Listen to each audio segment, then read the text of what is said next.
네, 조금 전에 말씀드린 것처럼 오늘은 주님의 수세 주일입니다. 수세, 물세례 맞죠? 물세례.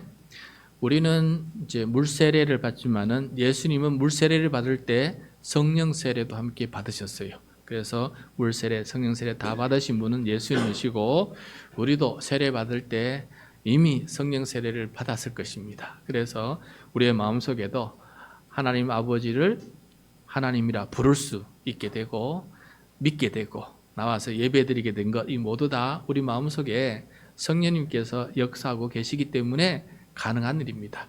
마귀가 귀신이 우리를 방해하면 절대 나와서 하나님 앞에 예배드릴 수 없습니다. 그만큼 하나님께서 우리를 자녀로 삼아주신 것을 늘 기억하면서 성령을 따라서 살아가는 우리 모두가 되기를 바랍니다. 여러분 세례는 옛 사람은 죽고 새 사람으로 다시 태어나는 의식이에요. 옛 사람은 죽고 새 사람으로 다시 태어나는 의식. 세례를 받기 위해서 우리가 물속에 들어가지 않습니까? 원래는 물에 들어가는 겁니다. 침례라 그러죠. 물에 들어갈 때에는 우리가 죽어서 무덤에 장사되는 것과 같습니다. 다시 말해서 그동안 예수 모르고 하나님 모르고 내 멋대로 살았던 그 옛 죄인된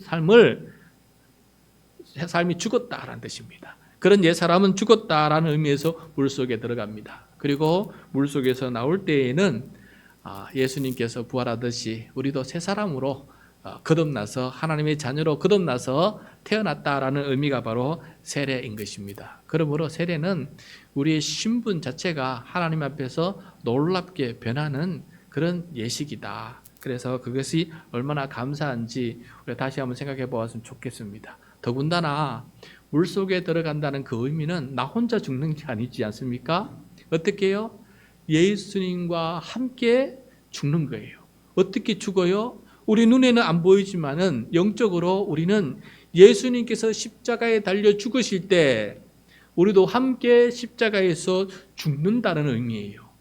예수님께서 내 대신 죄값인 죽음을 당했을 때 나도 그 자리에서 저 십자가의 자리에서 나도 죽었다라는 것을 나도 받아들이고 하나님께서도 인정해 주시는 거예요. 그 놀라운 믿음이 그 속에 담겨져 있습니다. 그리고 물속에서 다시 올라올 때에는 예수님께서 죽음의 무덤에서 장사되었던 무덤에서 다시 살아나셔서 나오신 것처럼 그 육신은 이전과 다른 놀라운 모습으로 변화되었던 것처럼 우리도 세례를 받고 물속에서 올라올 때에는 겉의 모양은 다를지라도 우리는 하나님 앞에 한 존재로 이제는 더 이상 죽음이 우리를 진노하지 못하는 죄와 죽음을 다스리지 못하는 영원한 생명을 얻는 존재로서 하나님의 자녀로 거듭나게 되었다라는 사실을 이 세례를 통해서 맛보고 또 체험하고 인정하고 간증하고 축하하고 감사하는 게 바로 세례였다. 그게 세례가 바로 우리 오늘 예수님께서 받으신 그 세례와 동일하다는 것을 우리가 이렇게 기억했으면 좋겠습니다. 여러분, 옛 사람이 죽지 않고는 하나님의 나라에 들어가지 못합니다. 이건 변함없는 진리예요. 옛 사람이 죄와 죽음의 종로로 타는 그 사람이 죽지 않고는 하나님의 나라에 들어갈 수가 없습니다. 그래서 우리는 죽어야 되는데 우리는 교만해서 죽지 않습니다. 우리는 죽지 않습니다. 그래서 결국은 누가 대신 죽었습니까? 예수님께서 대신 죽으셨어요. 그래서 그 예수님의 죽음 덕분에 우리는 옛사람이 죽게 된 것입니다. 그래서 고마운 거예요. 우리는 옛사람을 죽일 적에도 도대체 죽지가 않습니다. 그래서 예수님께서 대신 죽어주심으로 우리는 죽었다라는 그 은혜를 이렇게 덧입게 되는 것을 느끼게 됩니다. 그러므로 예수 아니고는 우리 전부 다 죽을 수 있는 사람은 없습니다. 옛사람을 죽일 수 있는 사람이 없어요. 천하 장사도 못하고 대통령도 못하고 아무리 있는 사람도 자기 자신을 죽이지 못합니다. 옛사람을 죽이지 못해요. 그래서 결국은 예수님 없이는 우린 죽을 수 없고 죄사함을 받을 수 없고 거듭날 수 없다는 사실을 다시 한번 깨닫게 되면서 예수님만이 나의 구주이시고 예수님만이 나에게 영원한 생명을 주시는 분이시다라는 사실을 다시 한번 깨닫게 됩니다. 이 깨달음이 오늘 말씀 통해서 다시 한번 깨달았으면 좋겠습니다. 여러분, 오늘 말씀은 하나님께서 창조하신 사람들의 죄악 때문에 그들을 홍수로 멸하시는 이야기를 들려줘요. 그러니까 결국은 죄를 지은 인간은 죽을 수밖에 없다는 것을 보여줍니다. 그런데 그 홍수 속에 방주를 만드신 하나님의 이야기도 들려줘요. 그래서 오늘 말씀을 기억하면서 죽을 수밖에 없는 사람을 방주를 통해서 구원하시는 하나님의 이야기, 그 이야기를 들으면서 우리의 세례를 다시 한번 성찰해보는 그런 좋은 시간 되었으면 좋겠습니다. 자, 하나님께서는 아담과 하와를 창조하셨습니다. 두 아들을 낳았어요. 가인과 아벨입니다. 두 사람이 하나님 앞에 예배를 드렸어요. 제물을 드렸습니다. 그런데 똑같이 하나님께서 겉으로 보기에는 아무런 문제가 없어요. 그런데 가인의 삶은 죄가 가득한 삶이었어요. 죄를 다스리지 못하는 삶을 살다가 하나님 앞에 제사를 드렸어요. 근데 아벨은 자기 죄를 다스리고 있었어요. 물론 온전히 다스리지 못했지만은 그래도 하나님의 뜻 가운데 다스리려고 노력하고 있었어요. 그래서 하나님께서 가인의 제사는 받지 않으셨어요. 그리고 말씀하셨어요. 가인아, 죄가 네 문 앞에 도사리고 있으니 너는 그 죄를 다스려라.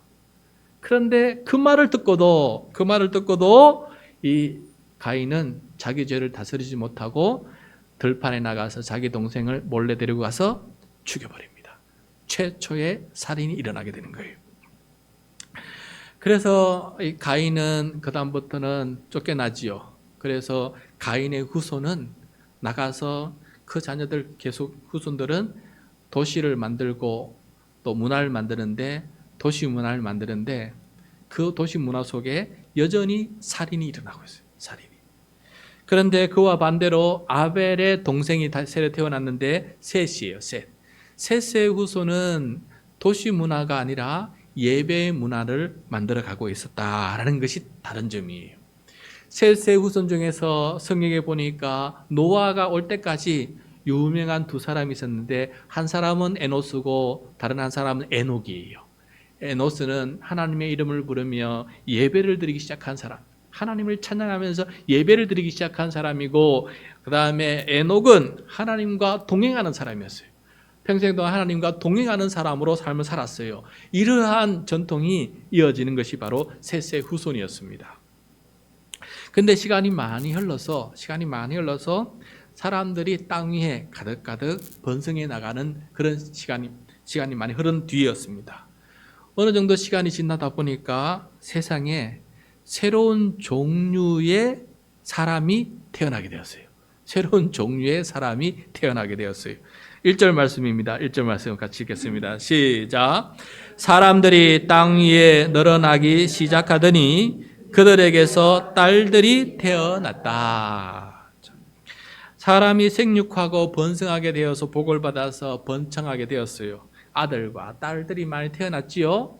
그런데 여기 보니까 특별히 딸들이 태어났다라는 말을 하고 있는데 여기서 말하는 딸은 여성을 뜻하는 말이 아닙니다. 어떤 의미가 있느냐? 2절입니다. 2절 같이 읽겠습니다. 하나님의 아들들이 사람의 딸들의 아름다움을 보고 저마다 자기들의 마음에 드는 여자를 아내로 삼았다. 자, 여기서 아들과 딸은 단순히 성별을 의미하지 않습니다. 하나님의 아들은 하나님의 뜻을 따라 살아가는 의로운 사람을 뜻하고, 사람의 딸은 사람의 뜻을 따라 살아가는 악한 사람을 뜻합니다. 그때 당시에는 남존여비 사상이 있다 보니까 비유를 남자는 좋게 여자는 나쁘게 이렇게 비유해서 그렇지만은 의미가 그거예요. 여기서 사람의 아들은 하나님의 뜻을 따라 살아가는 사람이고, 하나님의 아들은 사람의 딸은 자기 뜻대로 살아가는 사람입니다. 그런데 여기 보니까 하나님의 사람도 아들도 사람의 딸들과 어울려서 살아가더라는 거예요.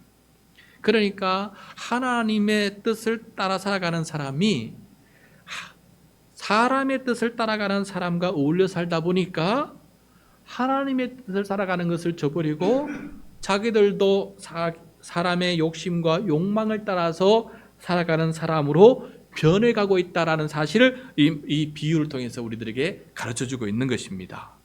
다시 말해서 하나님께 예배하고 하나님과 동행하던 셋의 후손들이 하나님을 거역하고 살인하는 가인의 후손과 어울려서 살아가면서 그들의 모습을 닮아가는 사람이 되어버렸다는 거예요. 예배를 통해서 살림의 문화를 만들어가는 것이 아니고 살인의 문화를, 죽임의 문화를 만들어가고 있는 세상으로 변하고 있다라는 것을 이렇게 표현하고 있는 것입니다. 그렇게 되자 하나님은 사람의 생명을 더욱 제한시켜버려요. 수명을 제한시켜버립니다. 3절입니다. 3절 시작. 주님께서 말씀하셨다. 생명을 주는 나의 영이 사람 속에 영원히 머물지는 않을 것이다. 사람은 살과 피를 지닌 육체요 그들의 날은 120년이다. 자, 하나님께서 흙으로 사람을 빚으시고 그 코에 생명의 기운, 생명의 기운을 불어 넣으시니 그 사람이 생명이 되었어요. 살아있는 생명체가 되었습니다. 그러므로 여기서 생명을 주는 하나님의 영이라는 것은 하나님께서 사람의 코에 불어 넣으신 생명, 사람을 생명처럼 만드는 그것을 말합니다. 그런데 생명을 주는 하나님의 영이 사람 속에 영원히 머물지 않을 것이다 라는 이 말씀은 하나님의 영의 머뭅이 짧다, 제한된다, 주어진 기간이 주어졌다라는 뜻입니다. 다시 말해서 영이 떠나버리면은 사람은 다시 흙으로 돌아갈 수밖에 없는 그런 존재가 되는 것이죠. 그래서 우리 안에 있는 양심, 우리 안에 있는 정신, 우리 안에 있는 모든 생각, 우리 안에 있는 모든 영혼, 우리 영혼이라 그러죠. 이 영혼은 영이 떠나면은 육신은 한 줌의 흙으로 돌아간다는 것이에요. 그래서 사람은 살과 피를 지닌 생명이 있는 육체인데 이제부터는 120년을 살다가 흙으로 돌아가게 된다는 겁니다. 여러분, 이때부터 노아 홍수 때부터 우리의 사람의 생명이 길어야 120년이다 라는 것이에요. 이때 아담은 930세를 살았어요. 아담의 아들 셋은 920세를 살았어요. 그런데 더 이상 그렇게 장수하지 못하고 잘해야 120세가 될 것이다 라고 이렇게 말씀하고 있는 것을 보게 됩니다. 그래서 여러분, 우리가 잘 살아도 120세라는 거지만은 사실은 그 120세라는 것도 우리 눈에 보기에는 그래도 참 잘 살았고 복된 삶을 살았다 하지만은 하나님의 눈에는 그 또한 뭐라고요? 죄인의 삶의 죄의 결과다라는 것입니다. 자, 그리고 하나님의 아들이 사람의 딸 사이에 거인이 태어나게 됩니다. 거인이. 자, 4절입니다. 4절 시작. 그 무렵에 그 후에도 얼마 동안 땅 위에는 네피림이라고 하는 거인족이 있었다. 그들은 하나님의 아들들과 사람의 딸들 사이에 태어난 자식들이었다. 그들은 옛날에 있던 용사들로서 유명한 사람들이었다. 자, 하나님의 아들과 사람의 딸 사이에 거인이 태어났는데 그 이후로 네피림이라고 이름 불리는 거인족이 생겨나게 되었어요. 거인이다 보니까 전쟁에서 장수가 되지 않겠습니까? 그리고 유명세를 떨치지 않겠습니까? 그렇지만 당시 거인은 단순히 신체가 크다는 것만 의미하지 않았습니다. 오늘 우리 창세기 6장에서 거인은 좋은 의미가 아니에요, 여러분. 하나님의 아들이 사람의 딸처럼 타락한 모습 중에 하나가 바로 거인의 탄생이에요. 거인은 하나님의 능력으로 살아가는 겸손한 사람을 뜻하지 않고 자기의 강한 능력을 뽐내며 살아가는 교만한 사람을 뜻하는 그러한 모습으로 나타나고 있다라는 사실을 우리가 기억해야 됩니다. 여러분, 그렇다고 해서 모든 거인이 그렇다는 뜻이 아닙니다. 아까 남존 여비 사상 때문에 남자와 여자를 그렇게 상징하듯이 이때에는 거인을 그렇게 상징했다는 것을 의미하고 있습니다. 자, 세상 사람들이 이렇게 변해가자 내 힘이 최고다 하면서 사람이 뭔가 행할 수 있는 것처럼 하나님 없이 그렇게 살아가자 이들을 지으신 하나님께서 후회를 하시기 시작합니다. 여러분, 우리가 이 땅에 태어났는데 부모가 우리를 낳은 것을 후회한다면 우리는 얼마나 마음이 아픕니까? 더군다나 그러려는 부모의 마음은 또 얼마나 아픕니까?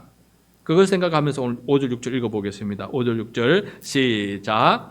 주님께서는 사람의 죄악이 세상에 가득 차고 마음에 생각하는 모든 계획이 언제나 악한 것뿐임을 보시고서 땅 위에 사람 지으셨음을 후회하시며 마음 아파하셨다. 하나님의 아들이 사람이 딸이 되어버리자, 다시 말해서 사람의 교만으로 타락한 욕심과 욕망에 따라서 살아가는 이 세상이 되어버리고 하나님을 등지는 세상이 되어버리자 사람들은 자기 마음대로, 그러다 보니까 선을 쫓겠습니까? 악을 쫓겠습니까? 당연히 악을 쫓게 되죠. 그래서 더 악하고 더 악한 사람으로 변해가는 세상이 되어버렸어요. 하나님께서 세상을 창조하시고 보기에 매우 좋았다고 했는데 세상이 정말 나쁘게, 온 세상이 너무 나쁘게 변해가고 있는 것을 보게 돼요. 그래서 하나님은 땅 위에 사람 지으신 것을 후회하셨다. 마음이 너무 아프셨다. 그리고 난 다음에는 탄식까지 하게 됩니다. 하나님의 탄식을 한번 들어보겠습니다. 7절과 8절입니다. 시작. 주님께서는 탄식하셨다. 내가 창조한 것이지만 사람을 이 땅 위에 썰어버리겠다. 사람뿐 아니라 짐승과 땅 위를 기어다니는 것과 공중의 새까지 그렇게 하겠다. 그것들을 만든 것이 후회되는구나. 하나님 본인이 창조하셨는데 그 모든 것을 썰어버릴 정도로, 탄식할 정도로 하나님께서 후회하고 계신 것을 보게 됩니다. 그 말씀은 저들 그대로는 안 되겠다라는 거예요. 지금 이대로는 더 이상 안 되겠다라고 하시는 하나님의 후회가 그 속에 담겨져 있어요. 여러분, 하나님의 천지 창조는 지난 시간에 배웠지요. 혼돈을 질서 잡는 것이다. 하나님의 천지 창조는 혼돈과 공허한 것을 질서 잡아주는 것이다 하고 말씀해 주셨어요. 그런데 오늘 말씀해 보면은 인간의 타락은 그 질서를 다시 혼돈으로 되돌려 있는 사건이에요. 그러니까 인간의 타락은 창조를 뒤바꿔 버리는 겁니다. 거역이라는 거예요. 그래서 반역이라는 거예요. 반역. 그래서 죄는 하나님께 대한 거역이고 반역이다. 다시 온 세상이 혼돈으로 빠지게 되었어요. 질서가 안 잡히고 혼돈으로 빠지게 됐습니다. 여러분, 우리 인생에서 우리 개인의 인생이든 가정의 인생이든 사회생활이든 절대 기준이 되시는 하나님이 사라지면 기준이 사라져버려요. 그러면 질서가 다 무너지고 혼돈이 생길 수밖에 없습니다. 그런데 하나님께서 변함없인 주인으로 주권자로 통치하고 다스리시면 질서가 잡혀요. 질서가. 안 그러면은 거인 같은 사람들이, 힘 있는 사람이 질서를 다 흐트리고 혼돈한 세상을 만들어 버리는 것입니다. 여러분, 우리나라나 지금 미국이나 세상을 보면은 혼돈, 힘 있는 사람이 제멋대로 하지 않습니까? 많은 사람들이 힘들어하지 않습니까? 경기가 더 나빠지고 있지 않습니까? 거인이 좋은 의미가 아니다는 것을 오늘 다시 한번 깨닫게 됩니다. 여러분, 비유하자면 이런 것이에요. 마치 제 방을 관리하는 관리인과 제 방을 훼손하는 사람과의 관계를 알 수 있어요. 하나님께서 창조를 통해서 혼돈이라고 하는 거대한 물을 막아내는 제 방을 쌓아 놓으셨어요. 그래서 이 혼돈을 질서 잡게 만들어 놨습니다. 그리고 이 제 방을 관리하는 관리인으로서, 대리 관리인으로서 하나님을, 사람을 창조하시고 사람에게 그 관리하는 책임을 맡겨주셨어요. 그런데 이 사람이 자꾸 제 방에 구멍을 내고 제 방을 훼손시켜가지고 제 방이 무너질 수밖에 없는 거예요. 저거로서는 도저히 제 방의 역할을 할 수 없는 것입니다. 그래서 하나님은 제 방을 무너뜨리고 물로 다시 덮으시면서 혼돈한 세상을 만드시고 난 다음에 다시금 제 방을 쌓을 계획을 하십니다. 그 제 방으로는 도저히 안 되기 때문에 다시 제 방을 쌓고 그 제 방을 관리할 사람을 세우실 계획을 하시는 것이죠. 그런데 하나님께서 제 방을 다시 쌓더라도 이 제 방을 훼손하지 않을 사람이 필요하지 않습니까? 이제는 더 이상 이 제 방을 훼손하지 않을 사람이 필요한데 누구일까요? 그 사람이 다시 하나님은 사람을 창조하실까요? 아니면 누가 남겨둔 사람이 있을까요? 남겨둔 사람 있었는데 그것도 단 한 사람.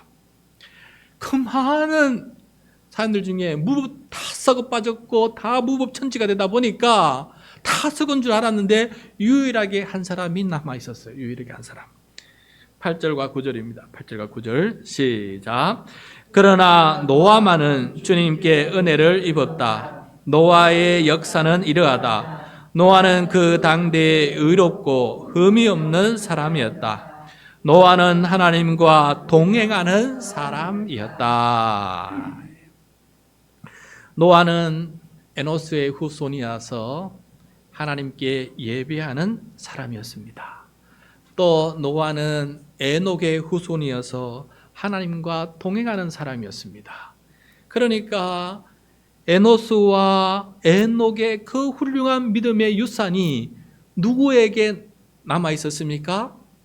노아에게는 남아 있었던 겁니다. 여러분, 이 참 믿음의 유산을 남기는 게 이렇게도 힘이 듭니다. 우리도 믿음의 부모입니다. 그죠? 근데 우리의 자녀들이 믿음의 자녀로 우뚝 선다는 것은 이렇게 힘이 드는 것입니다. 세상이 가만두지 않습니다. 세상의 딸들이 가만두지 않기 때문에 자꾸 물들어갑니다. 그러다 보니까 믿음의 자녀가 남는다는 것이 얼마나 힘이 되는 것이죠. 그런데 그래도 하나님은 한 사람을 통해서 그래도 새 역사를 이루어가고 계신 것을 보게 돼요. 이게 절망 중의 희망입니다. 한 사람을 통해서 하나님은 다시금 새 역사를 이루어가게 되는 거예요.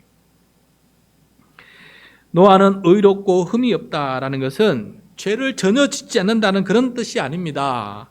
무법천지의 흐름에 휩쓸리지 않고 하나님의 법을 따라서 고군분투하는 사람이었다라는 의미가 더 맞는 말일 것입니다. 하나님은 당신의 아픔을 알아주는 한 사람을 알고 있었는데 그 사람이 바로 노아였다라는 것이에요. 여러분, 노아의 이름의 뜻 중 하나는 위로라는 말이 있어요. 위로. 노아의 뜻 이름 중에 하나는 위로. 모두가 하나님을 탄식하게 만들 때 노아는 하나님을 탄식하게 만들지 않고 그 탄식하는 하나님을 위로하는 사람이 되었다라는 의미도 됩니다. 그러니까 여러분, 우리의 삶이 하나님 우리 때문에 탄식하는 그런 사람, 그렇게 탄식하지 않게 하시고 우리 때문에 위로를 받는 그런 하나님이 되었으면 좋겠습니다 하는 그러한 기도도 우리에게 필요한 것 같아요. 내 삶이 노아처럼 다 무법천지인 삶 속에서 고군분투하면서 그래도 하나님을 붙잡고 하나님의 뜻에 살려고 노력하는 사람이 될 때 그것이 하나님께는 큰 위로가 된다라는 것입니다. 하나님도 위로가 필요한 존재예요. 하나님도 위로가 필요한 존재입니다. 그래서 노아가 하나님을 위로하고 있었다라는 것을 보게 돼요. 노아 한 사람밖에 남지 않을 만큼 세상 사람들은 정말 엄청난 죄 중에 살았다는 것을 보여주고 있는데 11절 12절이에요. 그때 세상이 어떤 세상이었는지 다시 한번 봅시다. 시작. 하나님이 보시니 세상이 썩었고 무법천지가 되어 있었다. 하나님이 땅을 보시니 썩어 있었다. 살과 피를 지니고 땅 위에서 사는 모든 사람들의 삶이 속속들이 썩어 있었다. 속속들이 썩어 있었다. 속마음 깊은 곳까지 이미 썩어서 도대체 선한 양심은 없고 선한 양심은 다 화인 맞아서 생각하는 것은 악한 것 외에는 더 이상 생각할 것이 없었다라고 말하고 있는 것입니다. 여러분, 그 위대한 작곡가가 있다 생각해 보세요. 심려를 기울여서 너무너무 아름다운 교향곡 하나를 만들었어요. 그래서 연주 대원들을 모집하고 악기를 하는 사람 모집하고 연습해서 이렇게 연주를 시작했어요. 처음에는 그 연주 소리가 너무너무 아름다웠어요. 그런데 조금씩 하면서 지휘자의 지휘를 따르지 않고 자기 잘났다고 자기가 이 소리 내고 자기가 이 소리 내다 보니까 나중에는 그 소리가 소음이 되어버리고 화음이 아니 되어버리고 불효화음이 되고 파괴적인 소리가 되는 거예요. 그러면 지휘자가 어떻게 됩니까? 작곡가는 깊은 탄식을 하게 되고 마음이 아파서 이 악단을 다시 짜야 되는 거, 판을 다시 짜야 되는 생각을 하지 않겠습니까? 그런 상황이 되었다라는 것입니다. 그 속에 유일하게 노아가 살고 있었다는 것을 말씀해 주고 있습니다. 그래서 하나님이 노아에게 말씀을 하십니다. 13절입니다. 13절 시작. 하나님이 노아에게 말씀하셨다. 땅은 사람들 때문에 무법천지가 되었고 그 끝날이 이르렀으니 내가 반드시 사람과 땅을 함께 멸하겠다. 무법천지 사람들 때문에 어떤 일이 벌어졌냐? 땅도 무법천지가 되었다라는 거예요. 여기서 땅은 생명을 가진 다른 생명체, 동물들을 뜻합니다.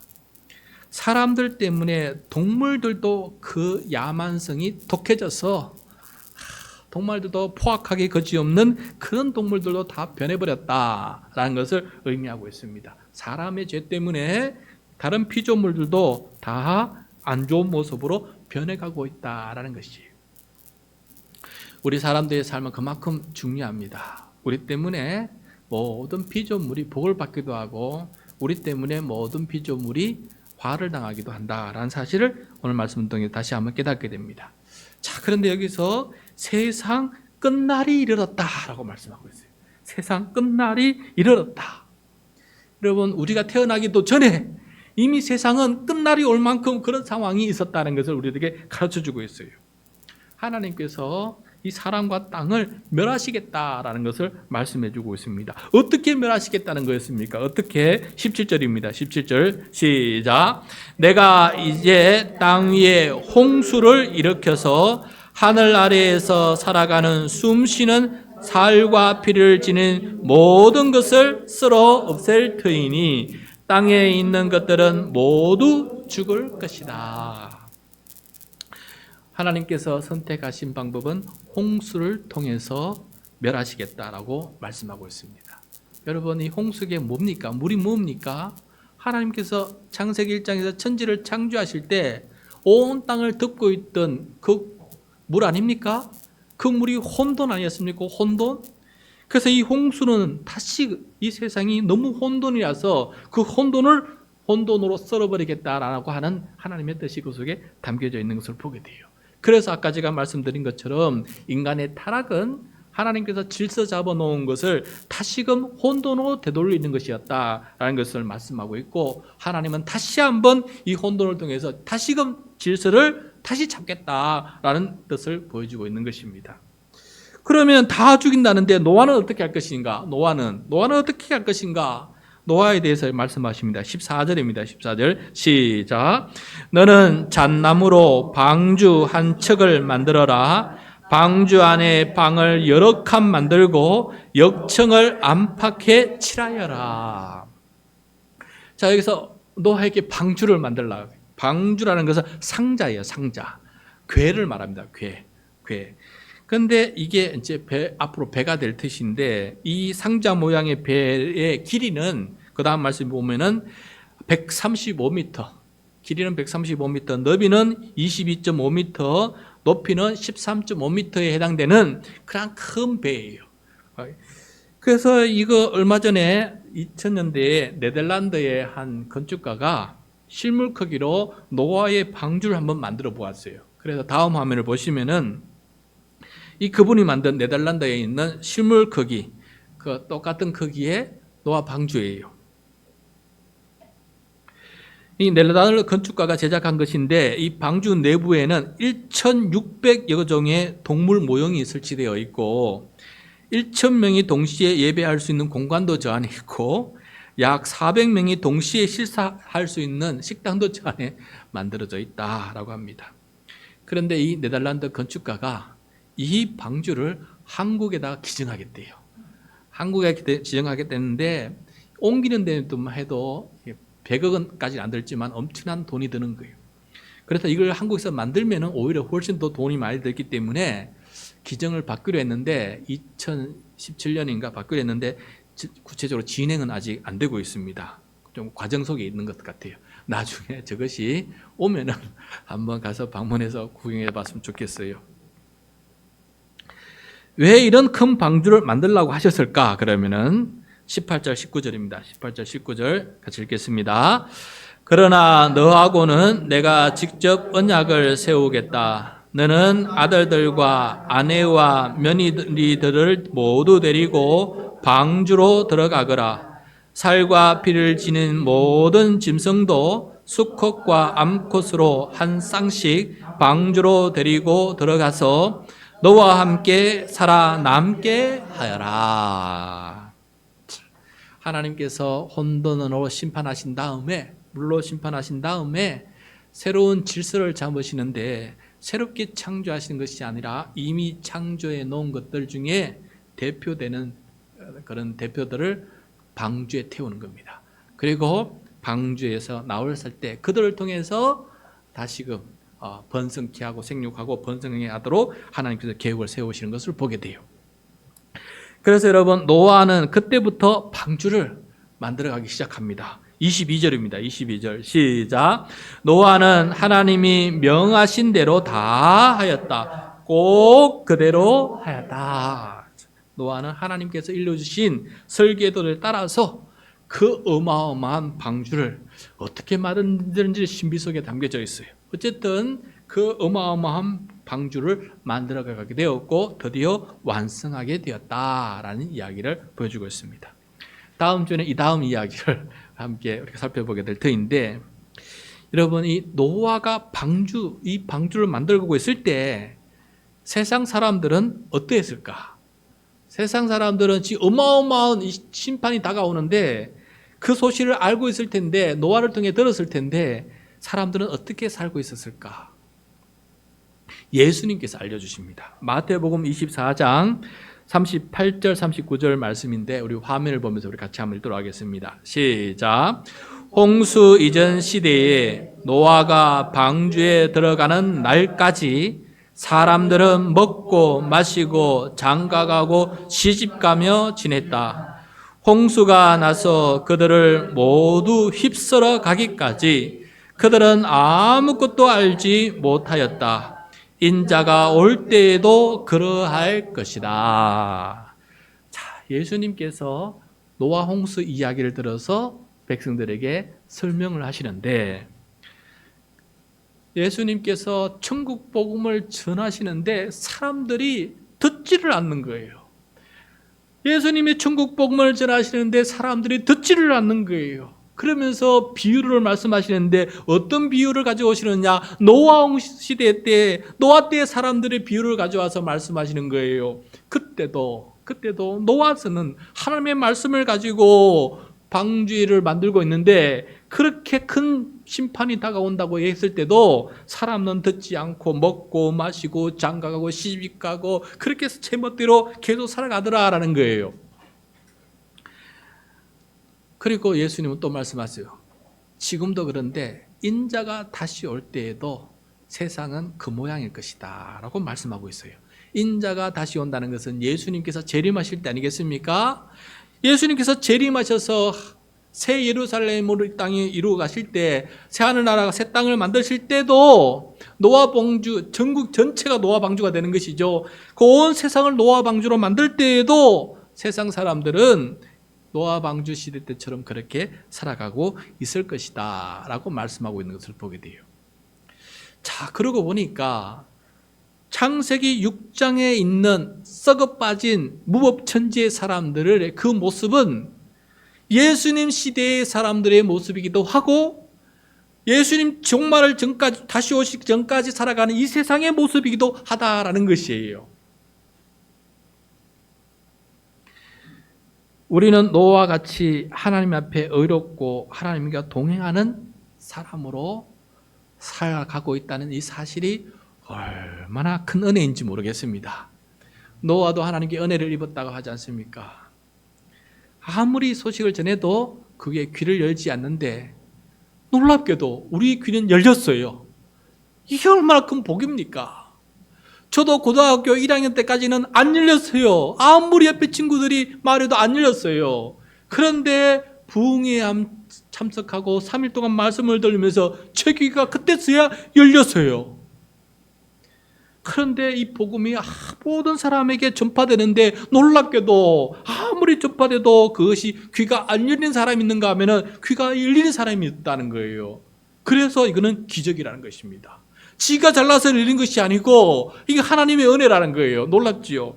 그래서 우리는 감사할 밖에 없습니다. 나 같은 사람이 썩어 빠진 나 같은 사람이 무법천지인 내 멋대로 살아간 내 같은 사람이 어떻게 귀가 열려서 하나님의 말씀을 듣고 하나님 내 주인으로 삼고 하나님의 말씀대로 살기로 다짐하며 살아가느냐, 이 놀라운 기적이고 하나님의 큰 은혜다라는 것을 다시 한번 깨닫게 됩니다. 노아 홍수 사건은 세례를 미리 보여주는 사건이라고 사도 베드로가 말해요. 노아 홍수, 예수님은 노아 홍수를 믿지 않는 사람들을 중심으로 말했는데 나중에 사도 베드로는 노아 홍수 중에서 노아의 가족들, 방주에 탄 사람들을 생각하면서 이것은 바로 세례와 비슷하다는 말을 한 거예요. 베드로전서 3장 21절, 베드로전서 3장 21절 화면에서 보면서 같이 읽겠습니다. 시작. 그 물은 지금 여러분을 구원하는 세례를 미리 보여준 것입니다. 세례는 육체의 더러움을 씻어내는 것이 아니라 예수 그리스도의 부활을 힘입어서 선한 양심이 하나님께 응답하는 것입니다. 자, 여기서 이 물은 노아 홍수고 앞절을 보면 노아 홍수를 말해요. 노아 홍수. 이 물은 노아 홍수입니다. 그런데 이 홍수는 죄인을 멸하고 방주는 의인을 구원하지 않았습니까? 홍수는 죄인을 멸하고 방주는 의인을 구원하였어요. 세례도 물속에 들어갈 때는 옛사람, 죄인은 죽이는 것이에요. 수장시키는 거예요. 그리고 물 위에 올라올 때에는 새 생명을 얻는 것입니다. 살아나는 것입니다. 새 생명을 얻는 것이에요. 그런데 여기서 방주 역할하는 것이 무엇입니까? 예수 그리스도예요. 예수 그리스도와 함께 죽음을 말미암아 옛사람은 죽고 죄사함을 받는 거예요. 그리고 예수의 부활을 따라서 우리도 함께 부활함으로 새 생명을 얻는 것이에요. 그래서 우리에게 영원한 방주는 이제 누구입니까? 살아있는 방주는 누구입니까? 예수 그리스도가 우리의 방주 역할을 하고 있는 것입니다. 저 십자가 나무가 이제는 한 사람밖에 잘 걸리지 않는 저 십자가 나무가 이 영원한 모든 사람을 위한 구원의 방주가 되었다라는 것을 우리에게 가르쳐주고 있는 것입니다. 그래서 베드로는 말합니다. 세례는 육체의 더러움을 씻어내는 것이 아니다. 그냥 때가 묻었다고 씻어내는 게 아니라는 거예요. 육체에 흙이 묻었다고 씻어내는 게 아니라는 겁니다. 세례는 무엇이라고요? 예수 그리스도의 부활을 힘입어서 예수 그리스도께서 십자가에 달려 죽으시고 다시 살아나는 이 부활을 힘입어서 선한 양심이 하나님께 응답하는 것이다. 여러분, 선한 양심이 살아나서 선한 양심을 주신 하나님께 응답하는 게 바로 세례다. 여러분, 우리의 마음속에 선한 양심을 하나님께서 만들어 주신 거예요. 그래서 우리의 양심이 하나님께 응답을 하게 된 겁니다. 하나님의 말씀을 들어보니 예수님 십자가의 대속적인 죽음을 얘기를 들어보니 내가 죽을 죄인이었구나라는 것을 내 양심이 인정하게 되는 거예요. 내 양심이 살아서 내가 죽을 수밖에 없는 죄인이었구나. 근데 내 죄값을 예수님께서 대신 담당하셨구나. 그래서 내가 용서받았구나. 그리고 예수를 믿는 사람은 거듭나서 새 생명을 얻어서 하나님의 자녀가 되는 권세를 받고 하나님 나라를 상속받는 사람이 되었구나라고 하는 이 믿음의 역사를 알고 받아들이는 그런 응답을 하게 되는 거예요. 여러분, 그래서 우리 안에 하나님께서 선한 양심을 창조하시고 우리로 그 하나님께 응답하게 하심으로 말미암아 저와 여러분이 이 자리에 있는 줄로 믿습니다. 그래서 베드로는 힘주어 말하는 거예요. 세례가 바로 그것이다. 여러분, 세례 받는다는 것은 선한 양심이 하나님께 응답했기 때문에 받는 것입니다 라고 이렇게 말씀하고 있는 것 아니겠습니까? 오늘은 주님의 수세주일입니다. 세례의 의미를 노아 홍수와 방주를 통해서 우리가 다시 한번 깨닫게 됩니다. 우리가 받은 세례가 여러분 얼마나 값진 선물인지, 얼마나 값진 은혜인지를 다시 한번 깨닫게 되고 우리가 받은 이 세례를 놓치지 않기를 바랍니다. 그 속에 담겨져 있는 놀라운 하나님의 구원의 신비를 잊어버리지 않고 노아처럼 끝까지 세례받은 자로서 하나님 앞에 신실하게 살아가기를 다짐하고 고군분투할 줄 아는 우리 모두가 될 수 있기를 바랍니다. 우리의 삶이 다시금 혼돈으로 빠지지 않기를 바랍니다. 하나님이 아니 계시면은, 예수님이 아니 계시면 우리의 삶은 다시금 혼돈으로 돌아갑니다. 창조 이전으로 돌아갈 수밖에 없습니다. 그때는 멸망입니다. 멸망. 그러나 하나님께서 우리를 질서 잡아 주셨으니 이 질서를 굳게 붙들고 주와 함께 동행하며 살아갈 수 있는 우리 모두가 될 수 있기를 간절히 소원합니다.